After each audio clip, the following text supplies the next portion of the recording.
Mes lotëve e dhimbjes, familjarët I dhanë lamtumirën e fundit të voglit Algit, I cili humbi jetën në aksidentin tragjik ku përfshi regjizori Petri Bozo.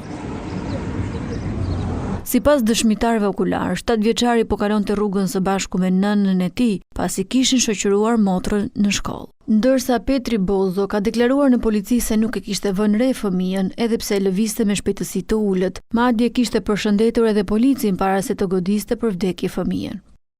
Kam qenë me shpejtësi të ulët se ka kufizues në rrugë. Kam përshëndetur një efektiv policie që ndodhej aty. Më pas kam goditur një objekt. Nuk e kam parë çfarë ka qenë dhe kam tentuar të devijoj sapo ndjeva përplasjen. Kur dola nga makina, pash fëmijën.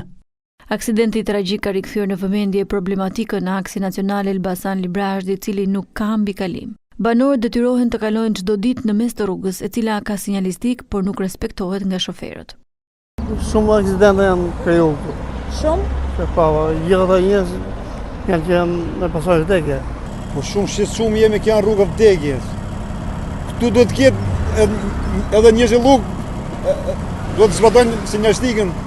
Ndërkohë shkolla ku I ndjeri ishte nxënës I klasës së parë reagoi në një mesazh prekës. Sot zemrat tona janë të thyera.